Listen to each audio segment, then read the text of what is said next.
Welcome to Econ Unplugged. I'm Tanisha. I'm Hannah. I'm Trisha. I'm Sia. We're four friends who talk about what's going on in the economy and why it matters. No buzzwords, no lectures, just a straight up conversation. Today we're talking about the economic implications of the ongoing conflict between USA, Iran, and Israel. We can start off by talking about how the war started and why it is still ongoing. Hannah, would you like to? No. Yeah. So the war essentially began because US and Israel supposedly believed that Iran's regime was a terrorist regime, and they believed that Iran was working on a nuclear weapon that could prove wrong in the hands of such terrorists, and hence they decided to invade Iran and cause this entire disruption. Yes. It also dates back to last year where there was another conflict between US and Iran. Basically, essentially what it was about is that US believed that Iran was producing nuclear weapons while it had ratified and signed the NPT, which is the Nuclear Non-Proliferation Treaty. And it was not abiding the treaty and was going against it, and hence they So it was a threat to the global war, Security. security because of a terrorist regime having nuclear weapons. And Iran being a major exporter of world supply of oil and other neighboring Middle Eastern countries, the war going on there is very detrimental to the global supply of oil. especially since the majority of the attacks are on the Strait of Hormuz. Yes. So Iran is using the Strait of Hormuz as a defense system. You can say that the essentially. Strait of Hormuz turns into a nuclear weapon equivalent for Iran, because if this stops, 20% of the world's oil imports are stopped, Yeah. and 60% of it is coming to India and as well as China. So if this stops, China is supplying these countries such as Pakistan, Bangladesh, Sri Lanka. These are neighboring countries that rely on China. So it's the entire world that is getting affected by this one Strait of Hormuz. Yes. So global oil prices have risen in countries. India has hit an all-time high. USA oil prices have hit an all-time high, which is Since oil itself is such an important commodity, it and majority countries like US and India actually imports 80% of its Exactly. oil, and this has led to severe cost push inflation or imported inflation in these countries. so cost push inflation has also occurred just because of transport prices increasing, export prices increasing. The supply The shipping constraints. costs Constraints, increasing. yeah. Right costs. It's essentially a supply shock to the whole world for a commodity that is used almost everywhere. Necessity. Yeah, it's a necessity. And oil is basically fuel, right, for all kinds of transport around the world. Yes. So And US was already struggling with its inflation rate, so this is just an added problem. So another way this affects the Indian economy is because we already had sanctions by the US for trading Russian oil. And on top of that, with oil prices rising because of the supply shock, we are affected worse essentially than the whole world.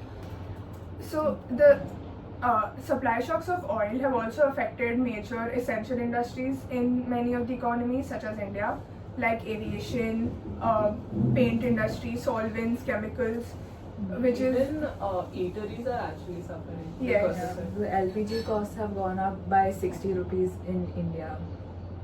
It's about 913 in Delhi. There are restaurants that are shutting down because Yeah. there's a shortage of LPG. People's bookings are getting cancelled. So it's affecting not only a macro level but a very baseline level in Nice. India so as well. even if we talk about macro level, major cities like Mumbai, Delhi are affected. But if we think about rural areas where everything is based on LPG, it is their way of making food. How will Yeah. they survive? How will they sustain their livelihood? In urban places like metropolitan cities like Mumbai, Delhi, Bangalore, we are able to get induction systems Yes. and electrical Electrical systems, yeah. and Stores. even the pipelines, Yeah. but The with rural that area those doesn't have access within to the them. buildings. But in the rural areas, they are not able to have these commodities or Yes. this available to them. Currently, even on apps, like quick delivery apps. Yes, Swiggy, Like Zomato. Blinkit and all of that, its inductions are sold out everywhere. In India, we can see petrol pumps closing down because of lack of oil. Rickshaws lining up outside petrol pumps. And because India they is don't have made up of LNG. all these small jobs, right? These tiny Yeah. shops and Yes, everything, and they rely heavily primarily for their income Yeah. on the exactly. oil. So they are the most affected by this. Yes. And the oil situation was actually worsened now. It was already a problem worldwide because of the Russia-Ukraine war. yeah. Since Russia is one of the world's top exporters of oil, and now with this new conflict, it's become a much larger problem.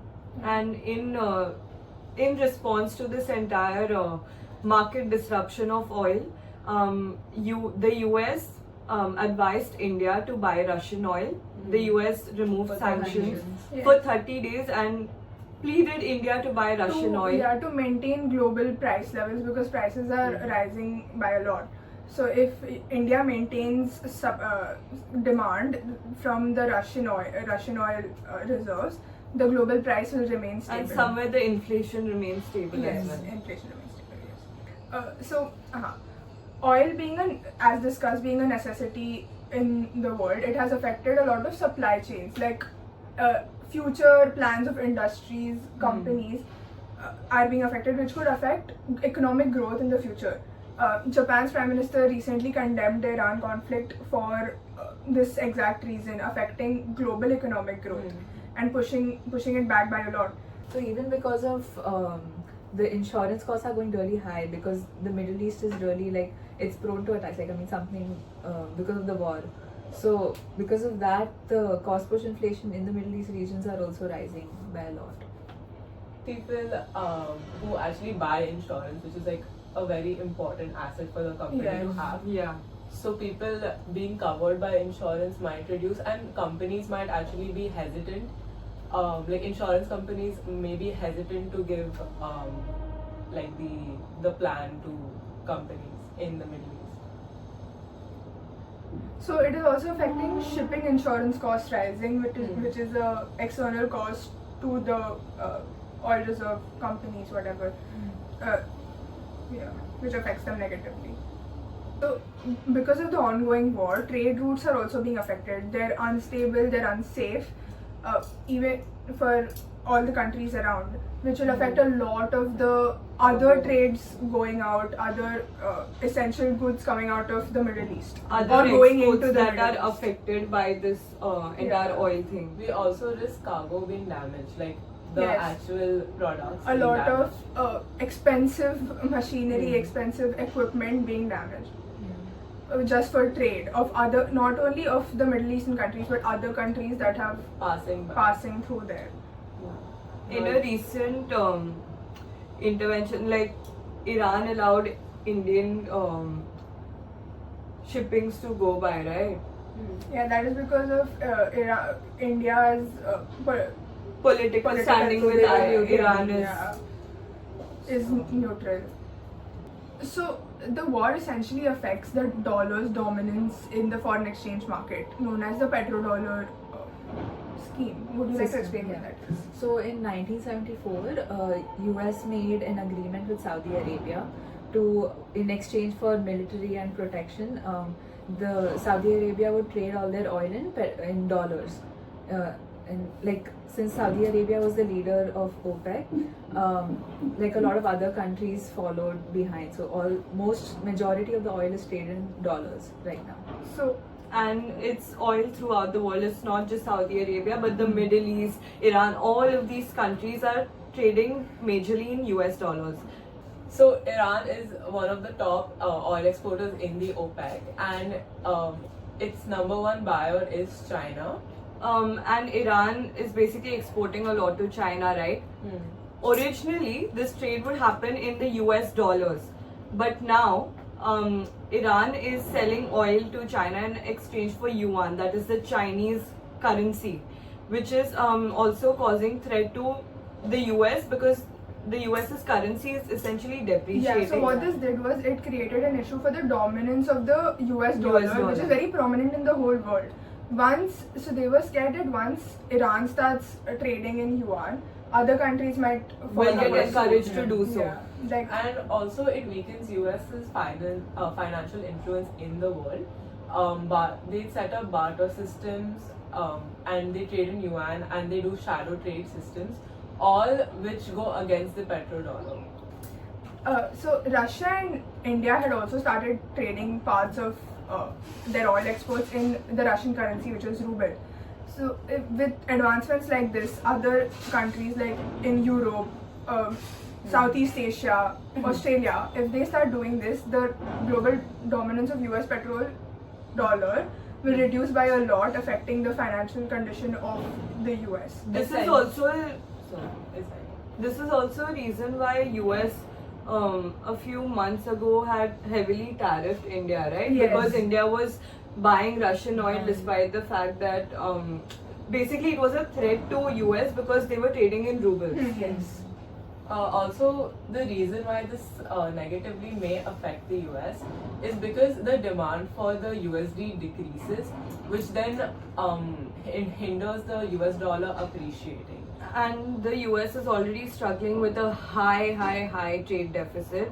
It is struggling with inflation. More and so now stagflation, where they don't actually have they economic don't growth have any with the growth. inflation. Exactly. Very And low now economic growth. the petrodollar worsening is only going to Yeah. Negatively affect the economy. It also reduces the effectiveness of sanctions placed by the US.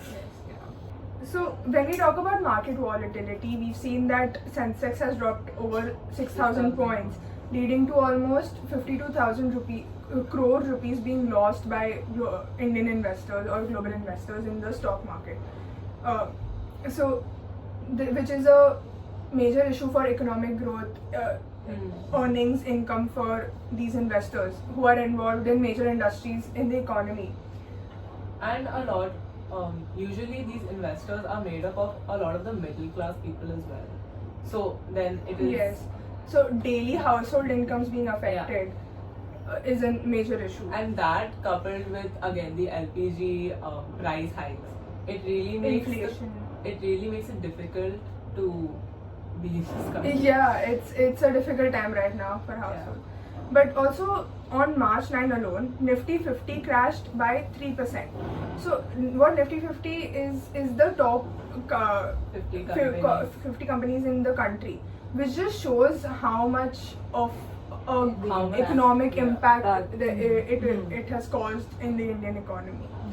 So essentially why the market has dropped is because investors are also taking out money because of the worst case scenario where RBI raises interest rates and it negatively affects their investment. There's a lot of speculation Yes. of the RBI. Speculation. Essentially, what this means is that there are concerns that the RBI might raise the interest rate to sort of fight the inflation. Yes. Now, this would increase the costs of like big corporations who have taken out loans because they have to pay like higher interest rates. Yes, correct. Now, this reduces the profit margin for which they distribute to the shareholders, meaning they will be getting lesser returns on their investments.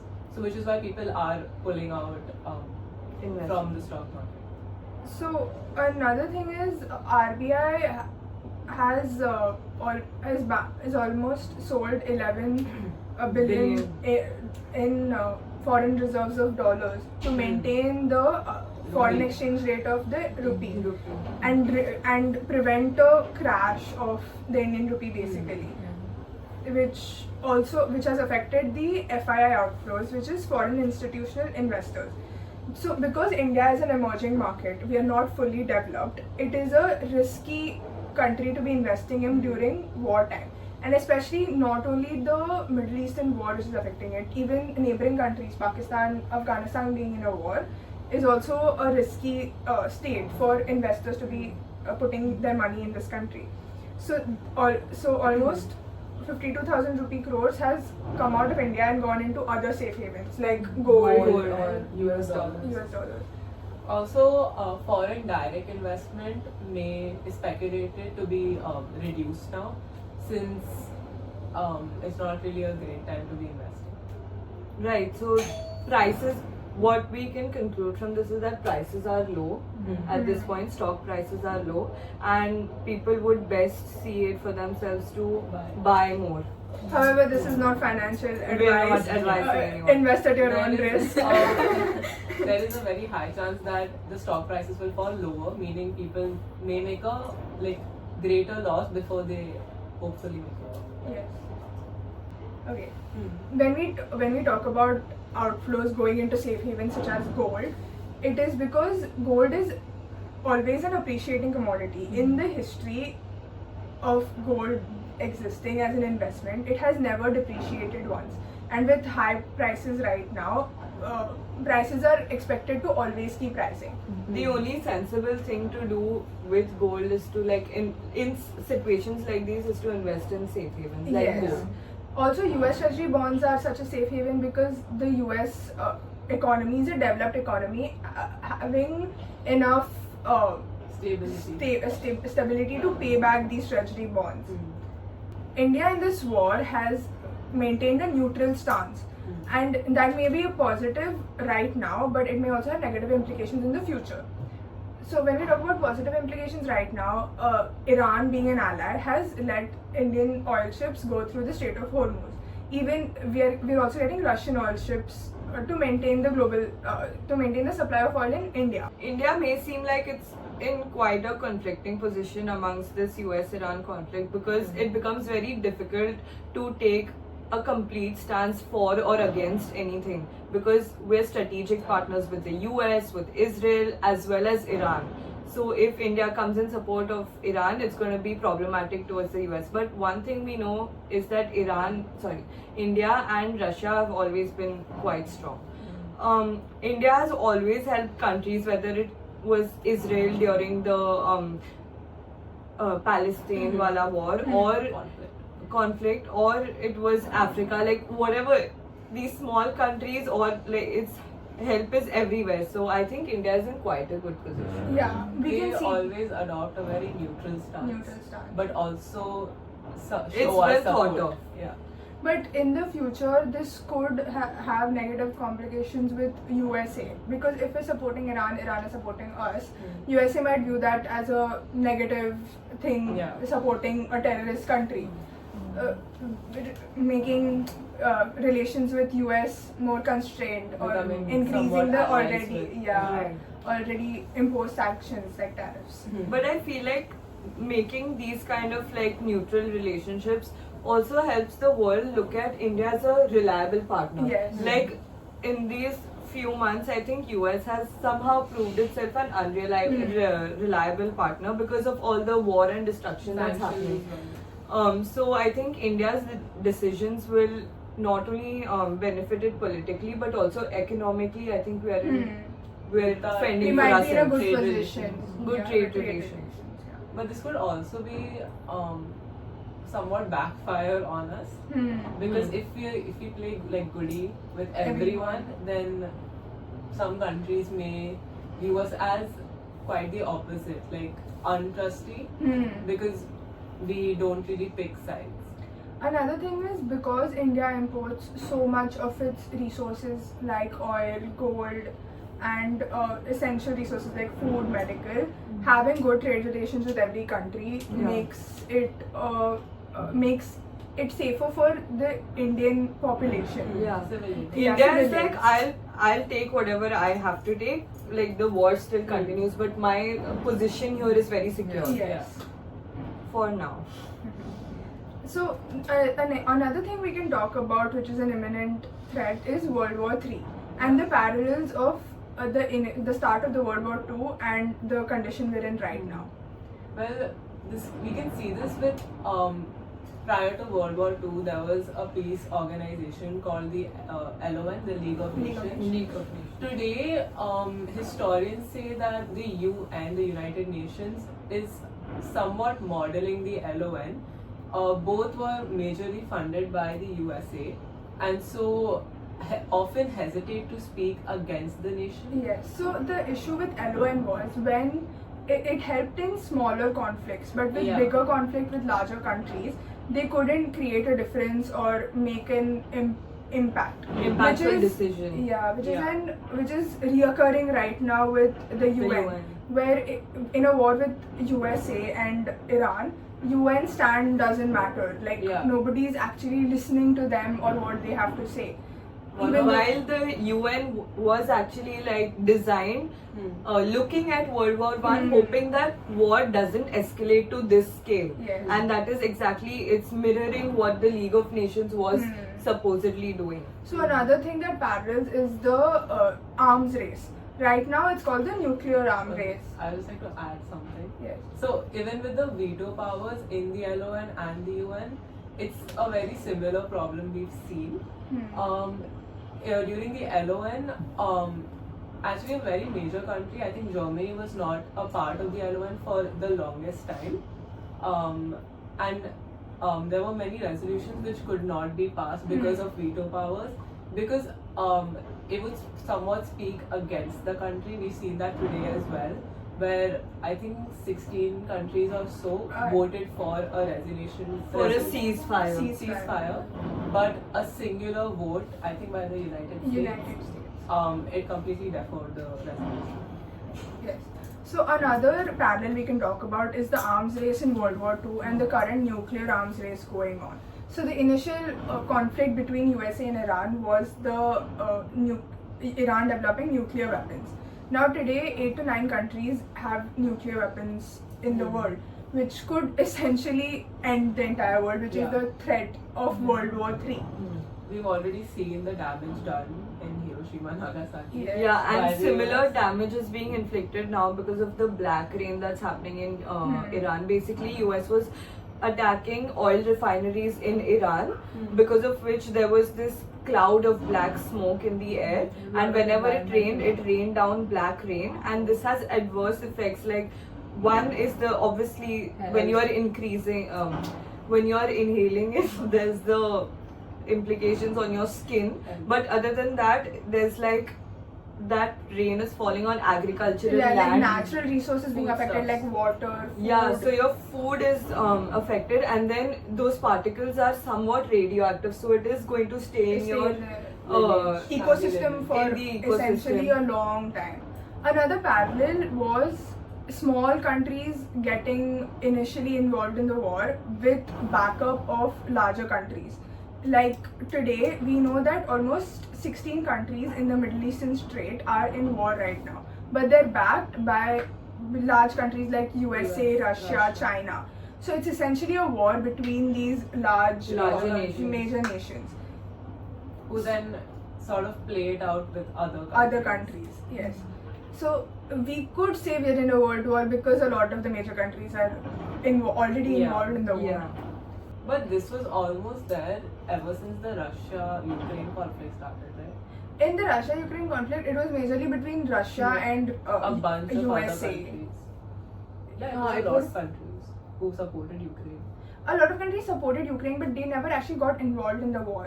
Today, Because countries like Ukraine is- Lebanon, Kuwait, Qatar, Saudi Arabia are all involved in the war, sending arms, sending equipment. And Ukraine wasn't as much as of a damage to the world as much as Iran is right Yes. now.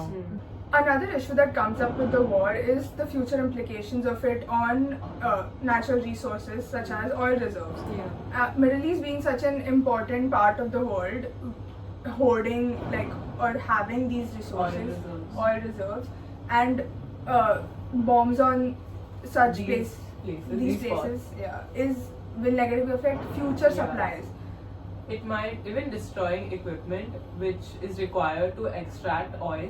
And it is also millions in dollars, Yeah. affecting financial states of companies such as Aramco and OPEC, in the OPEC. And what this could probably lead to then is we are already short on oil. We're trying to look for tech and future advancements that could replace this oil, but the world is already at war with each other, which makes communication even like Trade So integration diminishing, becomes yeah. very difficult. exactly. So diminishing a depleting resource essentially will negatively affect future supply of the oil without. And just how the world works. Yeah. Because it's such a crucial commodity. Yeah. Globalization is getting affected. Yes.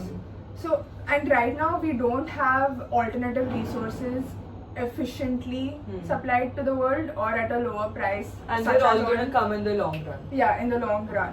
So, sustaining the current oil reserves until then, but while having such a negative wartime situations in Situations. these countries is Problematic. a problematic. Yeah. So we see this being practiced by the US because recently the South Pars gas field was bombed by Israel, which was heavily condemned by the US government and the Israel government because it is such an important commodity. So also like oil reserves are being protected by army personnel right now. So we see this being practiced as an global issue.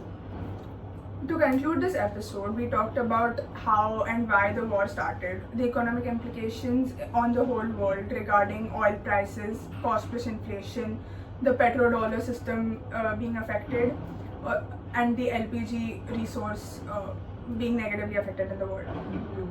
Then we moved on to the Indian economy and the stock market in India, how the market has become volatile. Sensex has dropped by 6,000 points, and the RBI's intervention through forex reserve depreciation. We also talked about the Indian political stand in the global Economic. Politics. Yes. Then we moved on to the parallels between World War II and World War III and how it might play out in the future. And then we transitioned into how this war has future implications on oil reserves and very important equipment in the area getting destroyed. Yes. That's all from Econ Unplugged. We'll plug back in next time. Bye.